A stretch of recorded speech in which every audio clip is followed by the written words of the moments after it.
Isinasailalim na ngayon sa masusing pagsusuri ng Department of Justice o DOJ ang mga reklamong inciting to sedition at grave threats laban kay Vice President Sara Duterte. Ayon kay DOJ spokesperson Paulo Martinez, ngayong Biyernes, February 20, 2026, tapos na ang investigasyon sa nasabing mga reklamo at inihintay na lamang ang desisyon kung ito ay itutuloy sa pagsasampa sa korte o ibabasura. Nag-ugat ang mga naturang kaso sa kontrobersyal na pahayag ng Vice Presidente noong 2024 kung saan kanyang binanggit ang pag-hire sa isang hitman para sa Pangulo sakaling siya ay mapatay. Sa nasabing pahayag ay sinabi ng Vice Presidente na mayroong itong kinuhang tao para patayin si Pangulong Ferdinand Marcos Jr., First Lady Liza Marcos at House Speaker Martin Romualdez. Sa kabila nito, tiniyak ng kagawaran na hindi makakaapekto sa kanilang magiging resolusyon ang naging anunsyo ni Duterte nitong Miyerkules tungkol sa kanyang planong pagtakbo sa pagkapangulo para sa 2028 elections.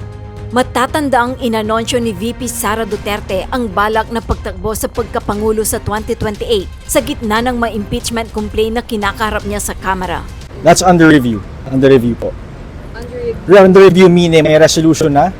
It's pending review with the division head. Kailan po siya nasubmit for resolution? I'm not sure. Alam ko po I'm not sure but late 2025. Sir, may resolution na, meaning isasampa na lang bilang kaso? Hindi po. May resolution na draft pero pending review pa rin. It's under review by the division head of that case. Sir, tatanong lang kasi recently nag-vocal po si VP Sara na mag-candidate po siya as president. Makaka-apekto po ba itong plano niya sa Hindi po. No. Whether or not VP Sara had announced her intentions to run for the presidency will not affect the assessment by the prosecutors of the pending case against her. And that applies to any other individual. Whether or not mag-express sila ng intention to file for certain position. So yung pag-review po nung ganyan, may timeline po ba kayo doon? May deadline ng ba ang ng resolution. Yes. 60 days po. 60 days from the time of filing. Extendable by another 30 days. No, sir, but yung review for sa After review. resolution ni Sara. The review po has to fall within the 60 days. Ay, yung 60 days po lahat-lahat na yan. The filing of any supplemental complaint, the filing of any supplemental counter affidavit, additional evidence. All of that has to be done within the 60-day period. Sir, pero bakit Wala po sa yun, sir, kasi last year pa yun. Oo, medyo nagkakaroon. Hindi, kasi may extendable po siya by 30 days for complex cases. Sir, baka pahingi kami ng exact date na submitted for resolution. Sige po, we'll get back to you on that. No? Yung kay VP Sara po ba? Yes, sir. Kung fall siya sa complex case, additional 30 days. I'll check, ma'am, no? I'll check. But more likely than not, yes, it did fall under na complex case nga siya. Inihayag naman ni Senator Robin Padilla na handa siyang tumakbong Vice-Presidente sa ilalim ni Vice President Sara Duterte sa 2028 kung personal siyang hihilingin ni dating Pangulong Rodrigo Duterte. Ayon kay Padilla, si Duterte lamang ang maaari umanong mag-utos sa kanya dahil hindi niya nais ang politika. Ngunit susunod siya kung ito ay kagustuhan ng dating Pangulo. Anya, handa siya sa anumang posisyon at inilarawan ang tungkulin ng Vice Presidente bilang nakatuon sa advocacy.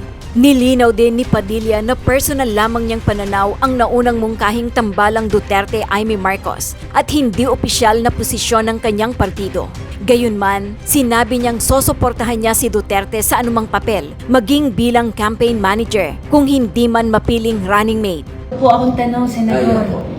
Nakita ko kanina sa Facebook, marami na namang nagsabi ka na noon dati na hindi ka tatakbo na senador. Tapos kanina nagsabi ka ng statement na naman na tatakbo kang Vice President kapag nagsabi si Tatay Digong. So ano ba daw talaga? Parang bigla naman daw nagbago ang isip mo. Ay, hindi nagbabago ang isip ko. Kung napanood nila yung interview, sinabi ko po doon na bago ako, ang daming nakalinya. Andyan si Manong Aimee, andyan si Senator Alan Cayetano, naandyan si Senator Bongo, naandyan si Senator Bato. Ang dami pong nakalinya, hierarchy ng matatawag po natin talagang mga politiko. Kaya ako po nasabi yun, dahil iba po yung itinutulak ka. Siyempre po, kapag ka itinutulak ka ng ibang tao, wala naman ho sigurong masama. Halimbawa, katulad po nung panahon ni Digong, nung sinabi niyang tumakbo ako, ang ganda ng sinabi ni Digong. Ang sabi niya, ang daldal mo. Bakit hindi mo dalhin sa plenaryo yung daldal mo nung may magawa kang pagbabago? Yun naman po ang dahilan. Hindi po ako nagdesisyon na tumakbong senador dahil pinilit lang ako ng walang dahilan. Ako po ay sinabihan ni Digong at tunay naman po, nagkatotoo, napakadami pong mga batas ang naisulong natin na patungkol sa inclusivity. Ibig sabihin, no, ang mga Muslim at katutubo, maramdaman nila na mahal sila ng gobyerno. Bumaba ang gobyerno para sa kanila. Literal po, na bumaba ang gobyerno. Ngayon naman po, siyempre, may mga tao na nagsasabi na subukan mo to. Alam ka naman nung sabihin ko sa mga taong ito, tumigil kayo. Hindi naman po tayo ganun ka naniniwala sa yung mga tao. Babasagin mo yung kanilang mga, ano mang klase yun, di ba? Di sige, pero kailangan paliwanagan ko sila na hindi dapat akong unahin dyan. May mga dapat unahin.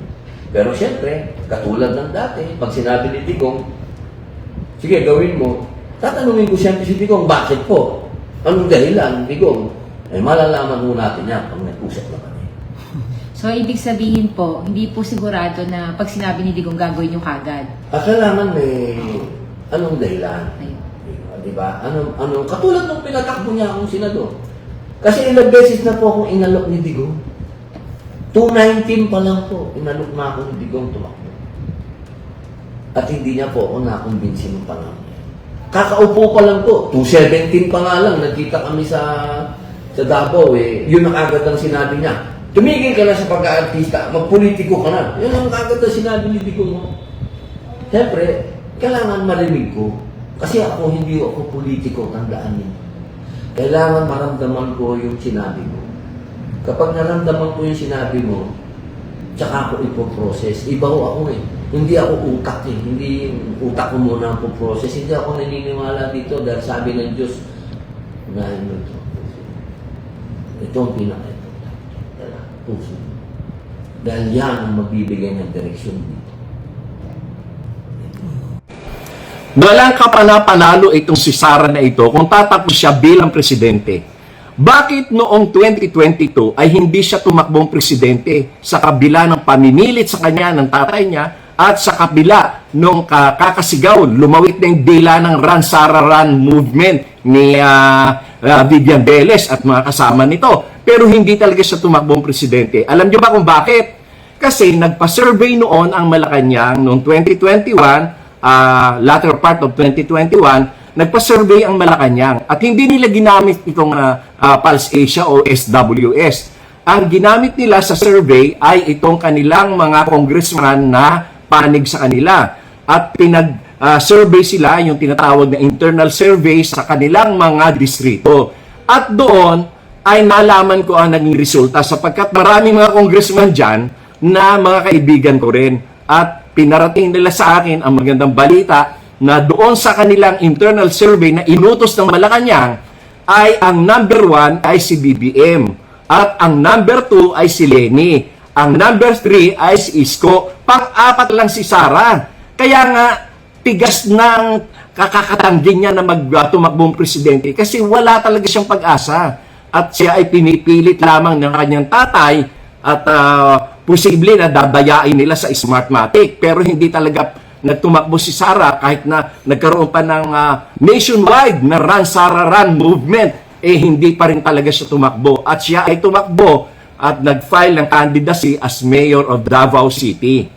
Kaya lang, merong mga kaibigan at meron talagang isang close family friend at lawyer din na nakipag-usap kay Sara. Ang sinabi sa kanya, sikat ka lang ngayon kasi anak ka ng presidente. Pero pag hindi na presidente ang tatay mo, you can no longer go back to national politics. Kaya ang tamang gawin mo, tumakbo ka bilang vice president ni BBM para halos wala kang gastos, sure kang panalo. Kaya yun ang nangyari. Nagkaroon ng arrangement na ang naging tulay nito ay walang iba kundi sila Governor Gwen Garcia, si former President GMA, at si former Speaker Martin Romualdez, at yan ay nabuo yung pagkatakbo niya bilang Vice President. Pero kung si Sara lang, wala talaga siyang panalo. Wala tang panalo kung siya ay tatakbong presidente. Lalo pa ngayon na lumabas yung mga anomalya dyan sa confidential and intelligence funds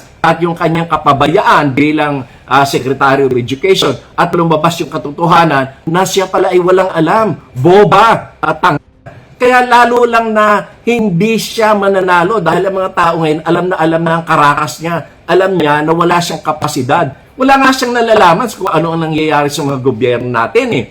Kaya walang kapag-asa yan. Drama na lang ito, yung tinatawag niyang pagtatakbo ng 2028 para ang magiging depensa niya dyan sa impeachment case ay yung political persecution nito kasi tatakbo akong presidente. Gusto nilang hadlangan ang pagkatatakbo ko bilang presidente. Nako, huwag ka na magdrama dyan. Wala ka naman talagang panalo. Samantala, bistado na ang plano ni VP Sara Duterte sa maagang pag-anunsyo sa publiko na tatakbo ito sa pagkapangulo sa darating na 2028 national elections. Merong ibinunyag si Corina Sanchez tungkol kay VP Sara Duterte. Kasi ang sabi nila, yung legs mo is your second heart. So kailangan yung legs, yung leg muscles mo, kasing tibay nung kay VP Sara. Ano ka segue? Nakatayo pa rin kahit binabato ng binabato. Hindi natitinag. Ganyan pa. Tatakbo akong presidente. Nagulat ka ba? Nagulat ako sa timing. But then, considering that the impeachment case resurrection is imminent, then this is the perfect timing for her. Yeah. Hindi ba? Yeah, I guess a lot of people were looking into saying they're not surprised. Alam naman natin na tatakbo. At least that's what we think. Pero yung timing, nangyari nga bago ang impeachment, hearing ng impeachment complaint sa House of Representatives. But also on one side, at least it's good. Somebody already declared, right? 1 year and 3 months prior to the elections, kung tama ang aking... Is it really only 1 year and 3 months na lang?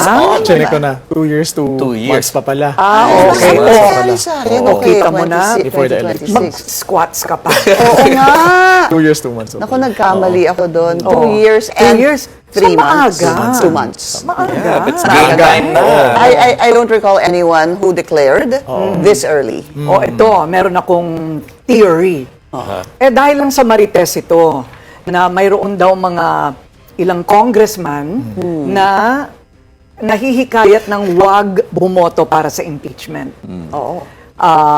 Ang kapalit nun, hindi sila pag-iinitan, susuportahan, at dahil sila'y kinakabahan, dahil wala pang katapat si VP Sara at mataas siya sa survey, parang yun ang balak nila, mag-a-abstain or mag-a-absent. Interesting. Pwede. Pwedeng ganun din. Kaya, kailangan niyang yun, panindigan. Walang ambagan dyan, ma'am, ha? Walang ambagan, oo. Hindi kayo naman, grabe, 2 mag-abstain. million lang, hindi naman kailangan 20. Abstain? Either yes or no. Either you are for the impeachment or you're not.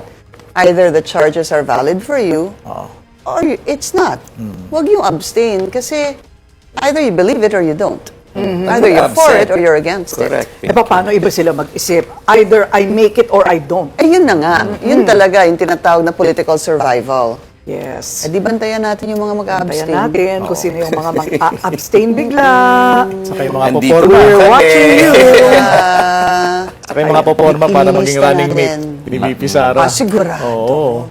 Yan ang exciting. Nung 2022 lang, ilan ang pumunta sa kanya, di ba? Kasi kala nila, tatakbo si VP Sara as president. Daming pumunta sa kanya, bumisita. At saka third force. Sino kaya ang uusbong na third force? Meron kaya? May the force be with you. Ang ating unang pag-uusapan ay patungkol dito nga sa binulgar ni Corina. Nako po mga kababayan. Ano nga ba itong binulgar ni Corina, mga kababayan?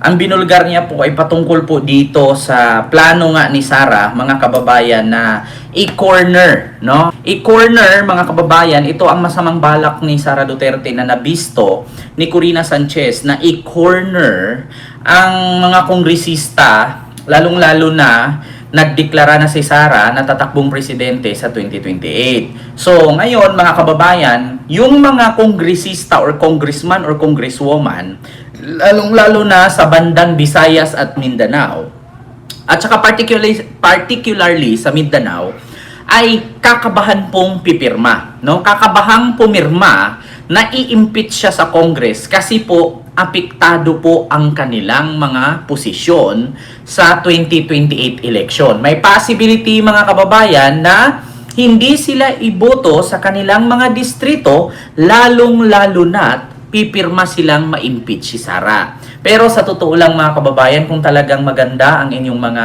gawain, no?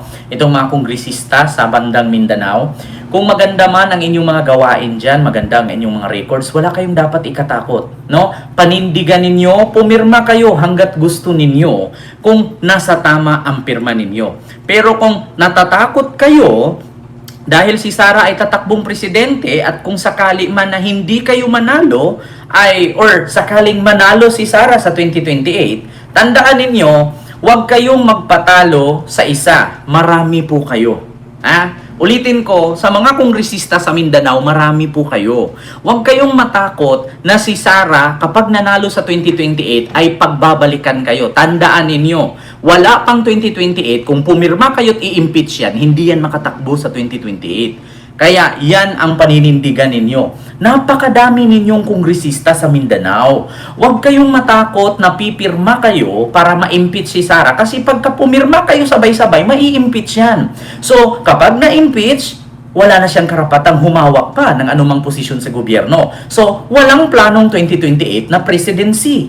So, walang babalik sa inyo, di ba? At panindigan ninyo na nasa tama kayo. Wala naman kayong dapat ikatakot dyan eh.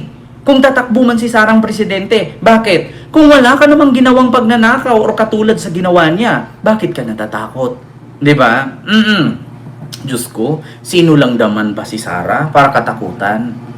Merong na-discover si Corina na masamang balak ni Sara. Ito kung naalala ninyo mga babayan kahapon, ito, bago ko i-play yung kay Corina, ipakita ko muna sa inyo itong sinabi ni Larry Gadon. Kung anong rason kung bakit si Sara, mga kababayan, ay maagang nagdeklara ng kanyang pagtakbo sa 2028. So, ito po mga kababayan, pakinggan ninyo ang sinabi ni Larry Gadon. Ito. Ang pag-announce ni VP Sara na siya ay kakandidato bilang Pangulo sa 2028 ay isang taktika lamang upang kapag nag-umpisa ang impeachment hearing sa kanya ay ang kanyang magiging depensa ay sasabihin niya na ito ay political persecution dahil kasi nag-announce na siya ay tatakbo at ang nais lamang ng kanyang mga katunggali ay sirain siya sa politika. Ang pag-announce So, yun po ang rason ni Sara na magdeklara ng maaga para ang irarason niya dun sa impeachment ay sinisiraan siya. Kasi tumakbo nga naman siyang presidente at ang kalaban niya yung mga nagpa-file ng impeachment. Tapos mga kababayan, ngayon po ay kinorner ni Sara, no? Naku-corner po ni Sara mga kababayan itong mga kongresista. According nga dito sa sinabi ni Corina Sanchez, mga kababayan, sa nabisto ni Corina, ito po. Tatayo pa rin kahit binabato. Hindi natitinad ako binabato. Tatakbo akong presidente. Nagulat ka ba? Nagulat ako sa timing. But then, considering that the impeachment case, resurrection is imminent, then this is the perfect timing for her. Yeah. Hindi ba? Yeah, I guess a lot of people were looking into saying they're not surprised. Alam naman natin na tatakbo. At least that's what we think. Pero yung timing, nangyari nga bago ang impeachment, hearing ng impeachment complete sa House of... So sabi nga ni Pinky Web, timing nga ang pagdeklara ni Sara kasi nga sinabi niya habang wala pang hearing ng impeachment. So, ang purpose ni Sara dyan mga kababayan, dalawa lang. Itong pagdeklara niya, pwede niyang ialibay doon pag pinatawag siya sa Congress or sa Senate na pinulitika siya. Kasi nga, malakas ang kanyang ratings, malakas ang kanyang pangalan, at siya ang pinakamalakas na pambato or kandidato ngayon pagka-presidente sa 2028. So, ngayon mga kababayan, ay yan ang gawin niyang panangga doon. Pangalawa, yung pag-announce niya ng pagtakbong presidente, matatakot daw ang mga kongresista na pipirma na i-impeach siya. Kasi, tingnan niyo. Representatives. But also on one side, at least it's good. Somebody already declared, right? 1 year and 3 months prior to 800 the days. elections, kung tama ang aking... Ito, meron akong theory. Ayan. Dahil lang sa Marites ito, na mayroon daw mga ilang congressman na nahihikayat ng wag bumoto para sa impeachment. Wag pumirma. Ang kapalit doon, hindi sila pag-iinitan, susuportahan, at dahil sila kinakabahan, dahil wala pang katapat si VP Sara at mataas siya sa survey, parang yun ang balak nila, mag-a-abstain or mag-a-absent. Ayan. Ayan na, mga kababayan. Yan ang masamang balak ni Sara. Ang ginawa niya, kinorner niya. No? Kinorner niya itong mga kongresista. Lalong-lalo na sa mga lugar ng Mindanao. Una, sorry mga kababayan. Una, ang ginawa niya mga kababayan ay ganito. So, kumbaga, naiipit ngayon naiipit itong mga kongresista, mga kababayan. Kasi kung ikaw ay kongresista na part ng Mindanao or congressman or congresswoman, talagang matatakot kang pumirma. Kasi bakit? Hindi kasi pa alam ng mga congressman or congresswoman kung sino ang makakalaban ni Sara. Kung ang kanilang ang makakalaban ni Sara ay medyo malakas, so wala silang pangamba. Ang problema lang ngayon mga kababayan, si Sara kasi laging nauuna sa ratings. Pero mga kababayan, simple lang po ang katapat kay Sara. Bakit po matatakot ang mga kongresista kung hindi naman sila nagnakaw tulad kay Sara? 'Di ba? Kung nagnakaw sila, talagang matakot sila. Inagawa na nila ng umpisa yan, napa-impeach na nila, tapos ngayon matatakot sila. Ba't sila matatakot? Ang sinabi nga dito ni Corina, either mag-absent or mag-abstain. Sa madaling salita, mag-abstain, hindi pipirma.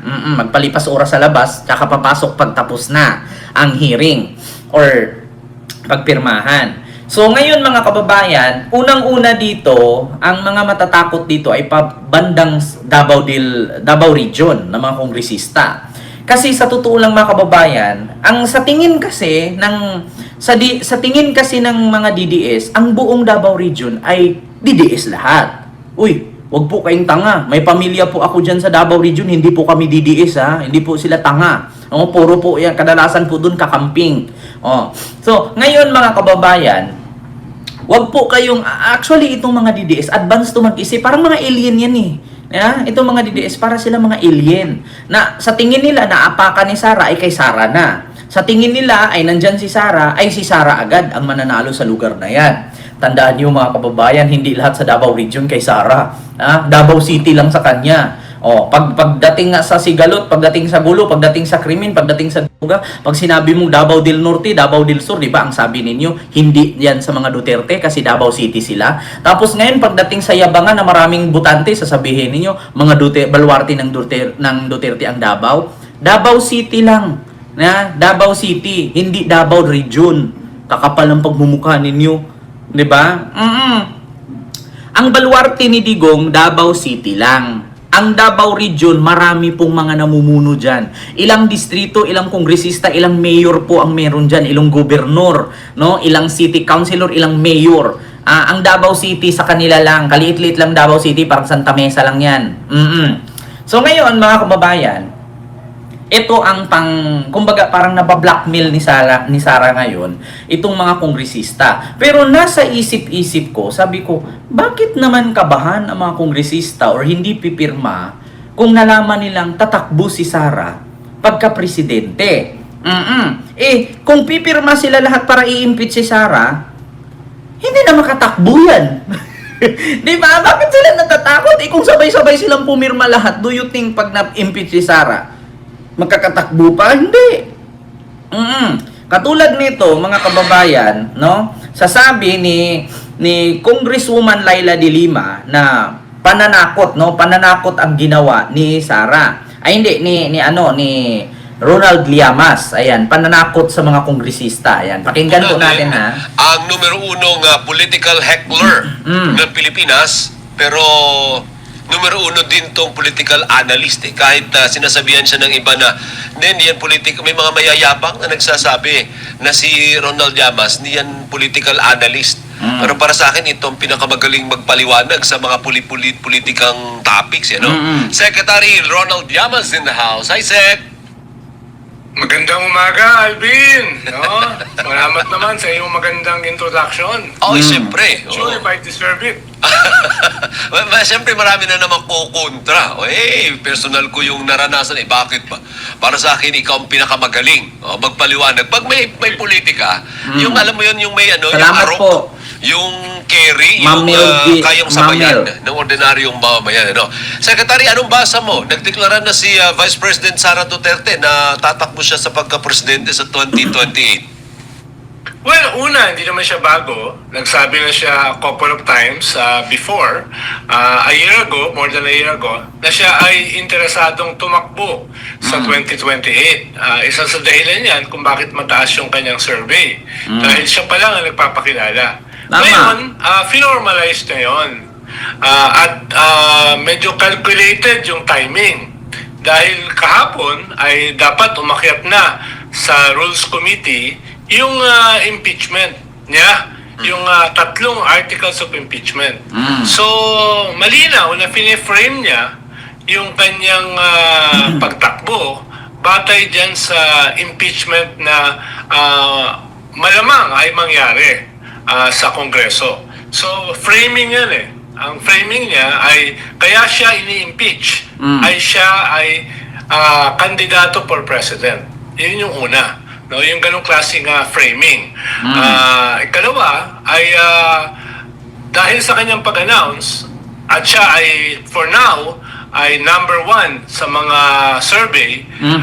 Ikalawa ay magandang oportunidad ito para yung mga politiko natin, especially yung mga kongresista, ay kausapin na siya.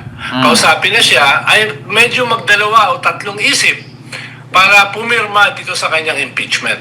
No? So, sabihin parang babala ito, parang warning ito, Sec? Yes, sa mga congressman at warning mga mambabatas. Na parang, sige. Warning at negosasyon. Na sumama na kayo sa akin. Huwag kayong pumirma dyan sa impeachment. Tatakbo akong presidente at kung ako ay manalo, ay delikado ang inyong posisyon. Ayan. Katlo ay, katulad ng sinabi ko kanina, makakatulong ito para magkaroon siya ng bump sa survey. Na finormalize na niya yung kanyang pagtakbo. So, malamang, yung susunod na survey, inaasahan niya na siya ay magkakaroon ng bump, no, dito. Dahil, alam naman niya ng mga survey firms ikaw ay magkakaroon ng pagtaas o bump kung i-announce mo na ikaw ay tatakbo. Ayan. So yun yung 3 dahilan. Tingin ko in terms of framing para dito sa kanyang kandidatura. So yan ba'y magkakaroon ng epekto sa mga mambabatas naman, sa mga congressmen specifically, para hindi magtagumpay ang impeachment laban sa kanya? Ayan, pananakot nga. Posible, dahil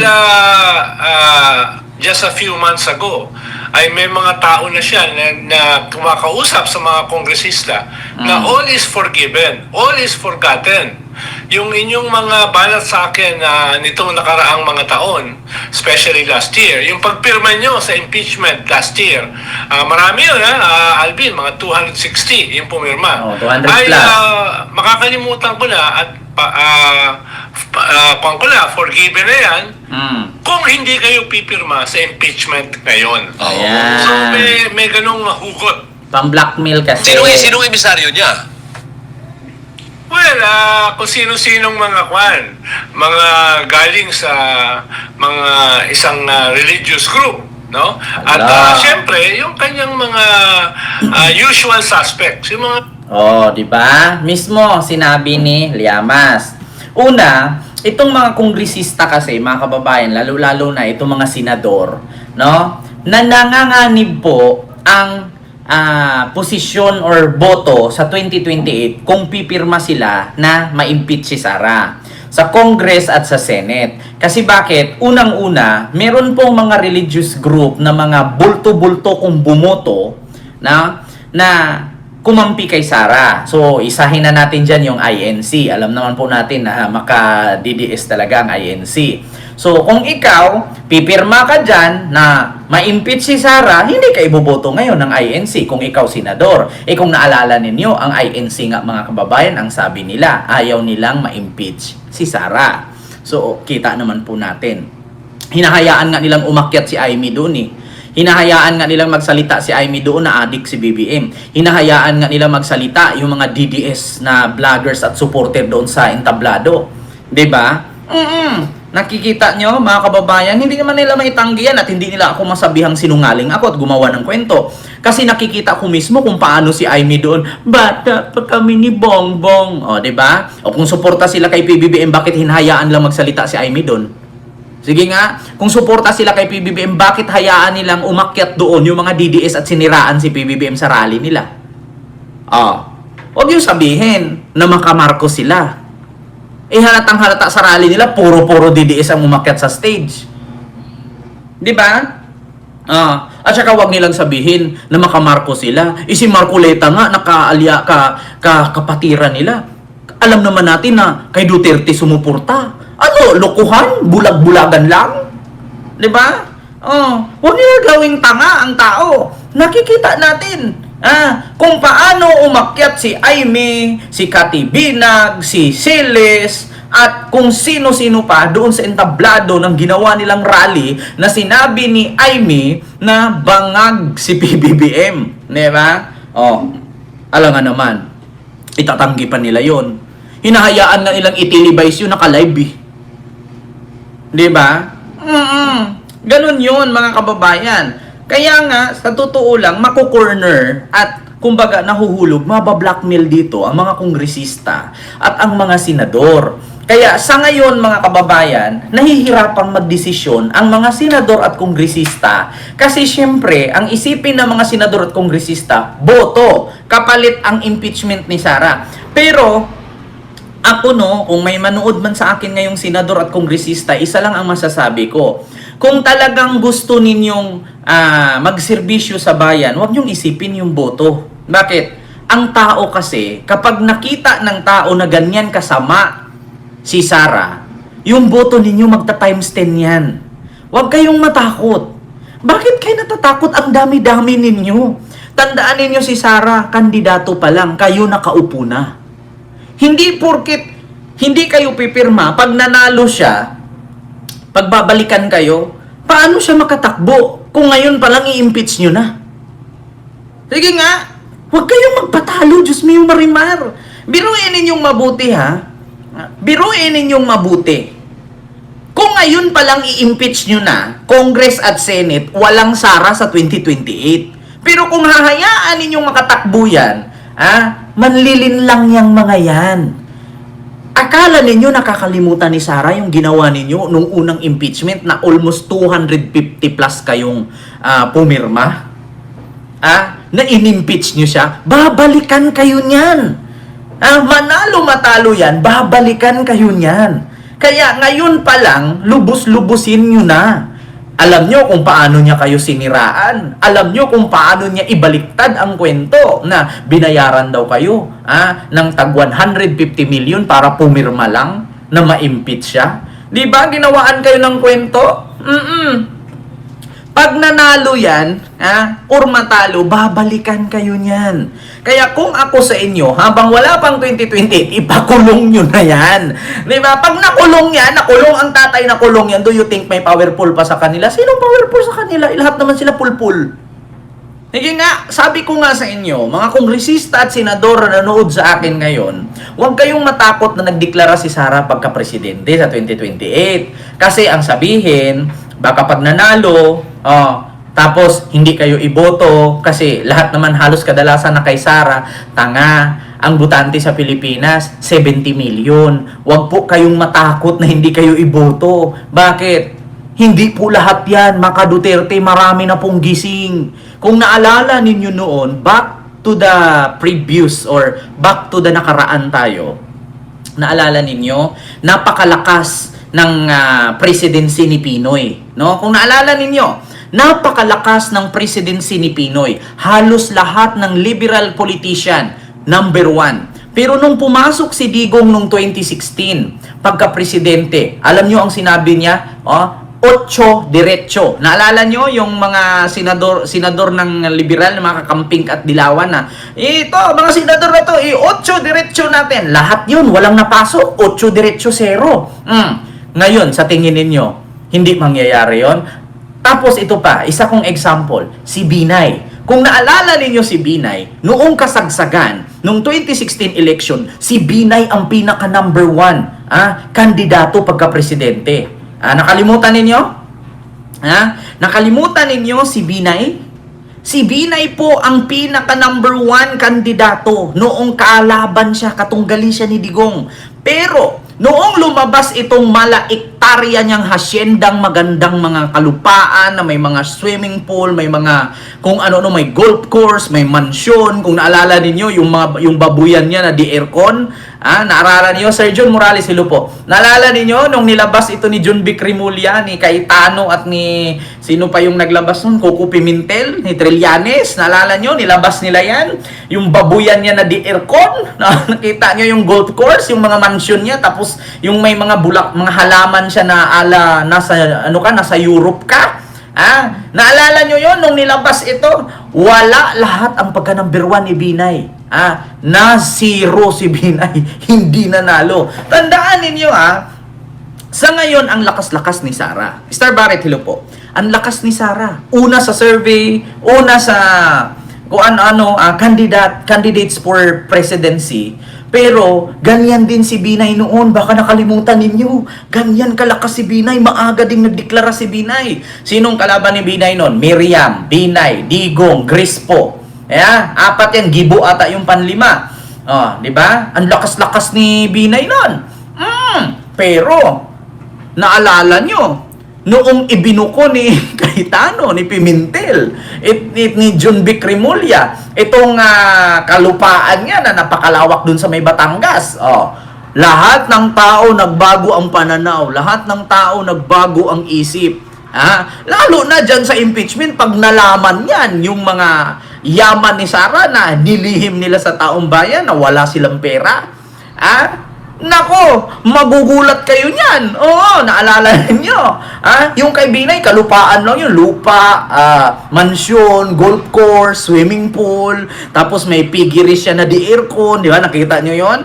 Lalo na pag nalaman sa impeachment trial, itong mga pera ni Sara kung saan galing at bilyones ang halaga. Di ba? Lalong mawalan yan. Sabi ko nga sa inyo mga kababayan, pakinggan ninyo ang reaksyon ni John Vic Rimulya sa interview ni Corina. Ito, pakinggan niyo sa Billionaire News Channel. Patuloy ang manhunt sa Philippines' most wanted Charlie Atong Ang na utang umano sa kaso ng mga marami pa nawawalang magbago isang yan, Sa mga flood control kababayan. scandal naman, hinahanap pa rin ang isa sa mga key players na si resigned Congressman Saldico. Kaugnay niya? Ito mga kababayan ulitin ko sa inyo. Yung pag-declared ni Sara na tatakbo siyang presidente na ang aga-aga pa, 1 taon pa at 3 buwan or 800 days mula ngayon, marami pang magbago. Pakinggan ninyo ang explanation ni John Vic Rimulya kasi ganyan din ang nangyari kay Binay. Ang aga nilang nag-declare, ang aga nilang nangampanya, ikot sila noon. Lahat ng mga lahat na kay Binay lahat kasi ang lakas ni Binay noon. Vice President siya noon, tapos tatakbo siyang president. Nagulat kayo, nabura si Binay. Diba? Tinadtad ng kaso, lalo na yung overpricing niya na City Hall. Diba? Sabi ko sa inyo, overpricing City Hall lang yun. Bumagsak yung ratings ni Binay. Tandaan nyo. Iba pang mga issue, makakasama natin dito sa studio live, DILG Secretary John Vic Rimulya. Magandang gabi po sa inyo, Secretary John Vic. How do you want to be called? John is fine. John Vic? For goodness not, hindi pwede yun. So, Sec John Vic. Ayan. So we are overtaken by current events. Suddenly, Yes. Vice President Sara Duterte announced, officially threw her hat in the ring. Yes. So, siya daw ay tatakbo. So, anong inyong reaction dito? It's her day. Let's araw niya to eh. Di ba? Let's let her have her day. And, Don't you think it's too early? she's the best judge of that. Hindi naman tayong pwede mahusga niyan eh. Tao rin naman sa dulo ang maghusga kung maagaw hindi. Pero it's her day. Let her bask in it, di ba? But let her celebrate it. Okay. So, what about the timing? I mean, right before the scheduled impeachment vote against her. Well, that will be her biggest argument. Kasi sasabihin niya, kaya lang ako ini-impeach dahil tatakbo ako presidente. Oh, Then, diba? that becomes the argument. Okay. So, a good political strategy in my opinion. She's doing it right. Okay. Pero sa politika kasi, hindi 1 plus 1 eh. It's not a linear equation. So marami Ayan. pang nangyayari dyan. And it's never perfect. So, Diba? it's Kita nyo, narinig nyo sabi ni John Vic, ginawa niyang pag-declare niyan kasi yan yung irarason niya sa impeachment na pinulitika siya. Pero ang politika hindi siya 1 plus 1. Marami pang magbago dyan. Maniwala kayo sa akin mga kababayan. Pag naumpisahang kalkalin ang impeachment niya at yung kung saan niya dinala ang confidential fund, saan niya ginamit, totoo bang tumanggap siya ng pera mula sa Pogo, tumanggap ba siya ng pera mula sa drugs, dito masira ang pangalan ni Sara. Pag nalaman ng taong bayan na tumanggap siya ng milyon-milyong pera mula sa droga at sa Pogo, mapatunayan na pati mga DDS isusuka siya. Maniwala kayo sa akin mga kababayan. Una, ang Pogo galit na galit ang taong bayan dyan. Pangalawa, ang droga. Kahit sabihin mong DDS ka ngayon, pag usaping droga, alam kong galit ka kahit bobo ka. Hindi ka naman bungol, hindi ka rin bulag. No? Pag usaping droga, galit ka. O, ngayon, pag nalaman ba ninyo na si Sara ay tumanggap ng pera mula sa droga, hindi ka magagalit? Matutuwa ka? Pag nalaman ba ninyo na yung pagpatay-patay ni Digong doon sa mga di umano'y adik na walang test at walang due process, pinatumba agad na wala naman sa saligang batas, pag nakita kang nagamit ng shampoo ay barilin agad? Walang ganun, Mars. Ngayon, pag napanood ng mga DDS yan, ang sasabihin ng mga DDS, front lang pala nila yung patay-patayan, pero tumanggap pala sila ng milyones dyan. Alam nyo mga kababayan, hindi pa nila yan ma-realize ngayon. Pero pag nakalkal sa Senate at sa Congress yan, magbago ang pananaw ng mga DDS yan. Yan ang sinabi ni Trillanes na game changer. Magbago talaga, mga kababayan. Magbago talaga ang pananaw ng mga DDS. Kung malaman nila na, nabudol pala tayo. Si Digong, si Sara, protector pala ng droga. Tumanggap pala sila ng milyon-milyon. Pati pa si Hanilit. Kung naalala ninyo, si Baste, si Polong, si Digong, si Sara, si Hanilit. Sa pinakita ni Trillanes na tumanggap sila ng milyon-milyon every 6 months. Nakalimutan nyo yon, yung ipresent niya sa Quadcom ni Trillanes na tinanggap nila buong pamilya. Si Hanilit, si Digong, si Baste, si Polong, si Sara. Mula kay Sami Uy. Nako, mga kababayan. Magbago pa yan. Sabi ko sa inyo, malaking pagbabago. Si Binay noon, kung naalala niyo, number 1 si Binay. Nakalimutan nyo yata ako. May isip na ako niyan. Actually, high school na ako niyan eh. Nung tumakbo si Binay, noong 2016, ano ata ako niyan? 3rd year high school, 4th year. Diba? Ito pakinggan nyo mga kababayan na. Ipakita ko sa inyo ha. Ito po yon. Bago tayo mag-proceed sa pangalawa. Ito, Sami Uy. Ayan. Kaya nga siya na-mention po na siya ang Lord of all Lords. Ito po ay sinabi niya na mga kasabwat ni Duterte ay sina Michael Yang, Charlie Tan, Sami Uy. Dito po, ito po ang mga transactions na ito. Ayan. Meron pong kay Vice President Sara, meron po kay Duterte, meron po kay Baste Duterte, meron kay Pulong Duterte, at meron po kay Hanilet Abansenya. Kita ito nyo? po mga ito ay mga managers checks under their name na ang origin po ng account ay yung isa dun sa mga Lords na minention ni Las Cañas na si Sammy Uy. Ayan. Ito po, ano ito, siguro ng mga panahon na yan, 2011 to 2013, medyo kumpiyansa sila sa kanilang mga gawain, kaya may physical na checks, no? Pero after that, ano na, ang mga deposito diretso na sa account, so wala nang paper trail. Pero makikita natin dito yung pattern to, Mr. Chairman. Magdidibidendo yung Lord dun sa pamilya nila Duterte tuwing October at April. No? Kaya sunod-sunod po yan. And by the way, makikita po natin si Vice President Sara, meron po siyang 2 checking in-encash dyan under her name, manager's checks. Tapos ito po ay while she was mayor, no? Kaya yan ay direct bribery, no? Tapos process of illegal trade. Ito po ang naging pruweba natin. Kaya nung cross-match po namin yung dokumento na kuha namin at dito sa mga personalidad na minention po ni Arturo Las Cañas, na-confirm namin yung kanyang istorya. Nakita niyo po dyan, si Duterte, pareha sila ng amount na in-cash, no? Tapos, itong mga anak, sila Baste Duterte, ayan po, at 10 million every 6 months. Kay Pulong Duterte, meron din. Ngayon po, lahat ito ay hawak yan ng mga bangko mismo. Meron silang physical copy, meron silang soft copy netong mga sinasabi na ito. Kaya hindi po yan pwedeng i-deny lang kasi alam naman natin yung mga estilo ni Duterte, mag-a-admit konti pero mag-deny to confuse everyone. Diba? Kita ninyo. Pag yan nakalkal, magbabago ang paningin ng tao. Kahit yung mga DDS, isukayan sila. Maniwala kayo sa akin. Alam nyo, simula nung bumakbak tayo at nag-vlog tayo, maraming DDS na nagising.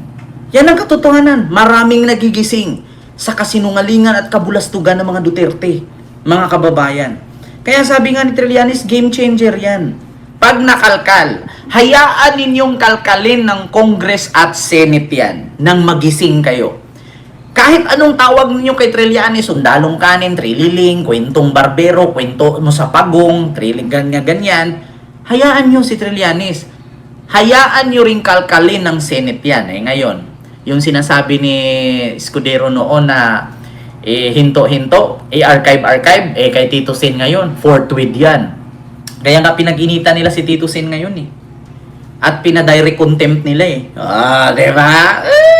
Wala na kasi. At saka yung minority block nila, umunti sila, minor na nga lang Okay lang kung majority block yan, minor na nga. Nagsalita sa media yung spokesperson ng DOJ. Ano ang sinabi niya? Ang sabi niya, ito, sabihin ko na, walang wala pang nagsasalita. Ang sabi ng spokesperson ng DOJ, nasulat na ang decision o resolution sa kaso ni Sara. Grave threat. Yung kasong grave threat kay Sara tungkol dun sa pagbabanta kay PBBM, yung i-assassinate si PBBM, grave threat, parang natigil nakalimutan na natin. Parang hindi gumulong yon, hindi. Sabi ng DOJ, sinulat na yung desisyon, mayroon ng desisyon, rene-review na lang. May resolution na draft, pero pending review pa rin. It's under review by the division head of that case. May draft na ng resolusyon kaugnay ng reklamong inciting to sedition laban kay Vice President Sara Duterte. Ito ang isinampa ng National Bureau of Investigation o NBI noong nakaraang taon dahil sa pahayag ng Vice Presidente na may kinuha siyang tao para patayin si Pangulong Bongbong Marcos, ang First Lady Liza Araneta Marcos at si dating House Speaker Martin Romualdez kapag may nangyari sa kanya. Ayon kay Department of Justice spokesperson Attorney Polo Martinez, under review o inaaral pa ang resolusyon bago ilabas. Whether or not VP Sara had announced her intentions to run for the presidency will not affect the assessment by the prosecutors of the pending case against her. And that applies to any other individual. Mahigit isang taon na mula nang maisampa ang reklamo sa DOJ pero hanggang ngayon ay hinihintay pa ang desisyon ng kagawaran. Walang ibinigay na dahilan ang DOJ kung bakit natatagalan ang paglalabas ng resolusyon sa reklamo. Alinsunod sa proseso, dapat resolbahin ito sa loob ng 2 buwan. Pwede lamang tumagal kapag maraming nakabinbing motion na hindi pa nare-resolba kaugnay ng reklamo. The review po has to fall within the 60 days. Kaya 60 days po lahat-lahat na yan. The filing of of any supplemental complaint, the filing of any counter affidavit, supplemental counter affidavit, additional evidence, all of that has to be done within the 60-day period. Yun, sa assassin, grave threat. O ngayon, ang sabi ng mayroon ng desisyon, pag ibig sabihin niya, nasulat na yung desisyon, resolution. Rene-review na lang. Ang ibig sabihin, parang dumadaan pa doon sa mga kung tama ba yung resolution. Lalabas yan. Pag lumabas yung resolution na yan ng DOJ, ano ang significance niyan? Pag lumabas ang resolution ng DOJ, at ang sabihin ng DOJ, may probable cause ng grave threat. Kakaso, ano ito ngayon? Malala ito. Ibig sabihin, may finding talaga ng probable cause ng grave threat. Ano ang magiging silbi niyan? Pagka may finding of probable cause sa grave threat ng DOJ, gagamitin yan ngayon sa impeachment. Kasi ibig sabihin, vice presidente ka, binabantaan mo ang presidente. Medyo mabigat yan para sa mga kongresista. Kasi saan kakakampi? Sa presidente o sa vice presidente? Nagbanta ang vice presidente sa presidente na ipapapatay? Pati yung pati yung first lady? Tapos anong gagawin mo? So ibig sabihin, yung findings na yan ng DOJ sa grave threat ay magagamit yan sa impeachment. Magiging malakas ang laban sa impeachment, ibig sabihin, ang mga kongresista, sinabi na yan ni Congressman Defensor ni Lawrence Defensor, yung congressman ng Iloilo. Ang sabi ng mga kongresista, sabi niya, marami daw na mga kongresista ang nakakumbinsi daw sa kanila na suportahan yung impeachment ni Sara, kaya nag-260 pala yun. Dahil daw sa banta ni Sara sa presidente. Hindi daw nagustuhan yon ng mga kongresista. Parang, bakit naman babantaan mo ang presidente? Yan yun. Kumbaga, betrayal of public trust. Babantaan mo ang presidente? Mabigat yon. Para sa mga kongresista, nakakampi ng administrasyon, mabigat yung ginawa na yun ni Sara. Ngayon, kala natin patay na yung kaso na yun. Hindi. Buhay pa pala. 1 year na mahigit, buhay pa pala. At ang sabi ng tagapagsalita ng DOJ, lalabas na ang desisyon, review na. Ibig sabihin, nasulat na yung desisyon, rene-review na lang. Pero lalabas na yon. Pag lumabas yon, grave threat, guilty si Sara, may probable cause, may basis na ngayon na gamitin yan para sa impeachment. Kaya, ibig sabihin, mga kabunyog, mga kababayan, tambak na talaga ang mga ground sa impeachment ni Sara. Siyempre, nandyan na yung mga confidential funds. Nandyan na yung mga nireveal ni Madriaga gamit ang pondo ng Pogo. Nandyan na yung bank records na isusubpina na. Tapos, ito pang pagbabanta sa buhay ng presidente at first lady. Na sabi ng DOJ, lalabas na ang kanilang resolusyon. Yun. Matindi to mga kabunyog, mga kababayan. Kaya, nagkamali kasi si Sara doon. Naka-live siya, may meeting siya sa mga mga leaders ng Duterte, mga DDS. Nakalimutan niya na naka-live yun. Nagbanta siya. Tinanong kasi siya ng mga supporters ng Duterte, ano pong masasabi ninyo tungkol sa walang problema yan. Kung may mangyari sa akin, may nakausap na akong papatay sa presidente at sa kanyang first lady at kay Speaker Martin Romualdez. Pag may nangyari daw sa kanya, patay. Sinabi niya yun ng naka-live stream. Mabigat yun. Kaya mga kabunyog, mga kababayan, ang nangyari dito, yan yung mga ground sa impeachment ni Sara. Kaya ngayon, mabubuhay uli yung issue na yan ng pagbabanta niya sa buhay ng presidente at ng first lady kay dating Speaker Martin Romualdez. Kasi sabi ng DOJ, post na ang kaso. Under review na. Ibig sabihin, rini-review na lang, ilalabas na nila ang desisyon. Pag lumabas yung desisyon na yan ng DOJ, lalong titibay ngayon ang impeachment ni Sara. Kasi makukumbinsi yung mga kongresista eh. Marami daw sa kongresista, yun daw ang dahilan bakit bumoto sa impeachment. Di ba umabot sa 260? Oh, yung pala yung dahilan nun. Kumbaga, hindi sila masyado doon sa confidential funds, hindi sila doon masyado sa iba, pero pagdating doon sa pagbabanta sa buhay ng presidente, tiningnan niya ng mga kongresista bilang seryosong bagay. Kaya ano ito, mga kabunyog, sa madaling sabi, kung titingnan natin, kahit nagdeklara na si Sara na tatakbo siya, ang gusto niyang mangyari, matakot ang mga kongresista, hindi eh. Mahihirapan. Actually, nung mismong araw